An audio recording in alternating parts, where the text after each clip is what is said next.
Les Huarans, estimés comme un groupe d'élite de guerriers dans la Corée ancienne, revêtent une signification profonde à la fois dans l'histoire coréenne et dans l'évolution des arts martiaux. Fondés au VIe siècle par le roi Jinung pendant la dynastie Xia, 57 avenue Jésus-Christ, 935 AP. Jésus-Christ, les Huarans étaient composés de jeunes nobles formés non seulement au combat mais aussi aux arts, à la philosophie et au code moral. Leur nom, se traduisant par jeunesse fleurie ou chevalier fleuri, incarne leur étau mêlant la grâce des fleurs à la force et à la résilience des guerriers. Sous la direction du roi Jinung, les Huarans ont joué un rôle crucial dans l'unification de la péninsule coréenne et dans la défense contre les menaces externes, démontrant leur expertise non seulement dans le combat mais aussi dans la cultivation spirituelle et la conduite éthique. Les racines des Huarans remontent à la pratique ancienne coréenne du Hwarangdo, mettant l'accent sur l'entraînement martial, le développement moral et les activités artistiques.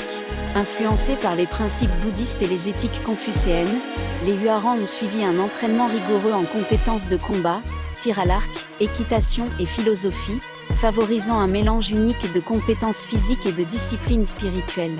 Leur émergence dans l'ère des Trois Royaumes, profondément influencée par le confucianisme, le bouddhisme et les croyances indigènes coréennes, les a positionnés à la fois comme gardiens de la tradition et instruments du pouvoir étatique au sein du royaume de Xia.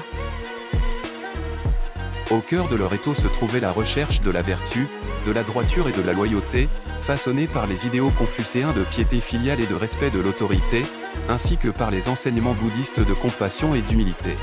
Les Huarans n'étaient pas seulement des guerriers habiles mais aussi des exemples moraux, incarnant la discipline de soi, l'intégrité et le dévouement sur et en dehors du champ de bataille. Leur programme d'entraînement, débutant dès l'enfance et s'étendant sur toute leur vie, englobait le développement physique, mental et spirituel, incluant la maîtrise des techniques martiales et la méditation pour aiguiser leurs esprits et améliorer leur efficacité au combat. Au cœur de l'entraînement des Huarans se trouvait l'adhésion aux 5 codes de conduite humaine, loyauté, piété filiale, fidélité, bravoure et justice. Ces codes guidaient leurs actions tant en temps de guerre que dans la vie quotidienne, favorisant la camaraderie, l'intégrité et le courage parmi les guerriers.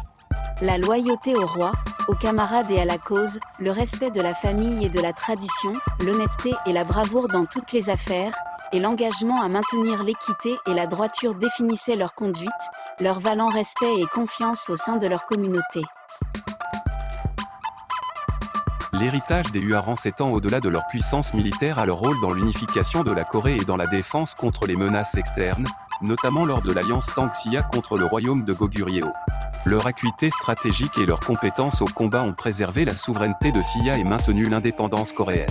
Les écoles d'arts martiaux contemporaines s'inspirent de la tradition des Huarans, mettant l'accent sur la discipline, l'intégrité et l'amélioration de soi, intégrant des techniques martiales comme le taekwondo dans leur programme pour inculquer l'honneur et le respect chez les pratiquants. Dans le monde d'aujourd'hui, la pertinence durable de la philosophie des Huarans réside dans ses principes universels de loyauté, de courage et de droiture. Ces idéaux offrent une boussole morale au milieu des changements rapides, résonnant à travers les cultures et les générations, inspirant la croissance personnelle et la contribution communautaire. L'héritage des Huarans souligne la fusion de la puissance martiale avec la profondeur éthique, façonnant non seulement des guerriers mais aussi des individus nobles aspirant à l'excellence dans tous les aspects de la vie. En honorant leur héritage, nous embrassons la sagesse intemporelle de la force unie à la droiture, guidant nos chemins avec courage, intégrité et honneur.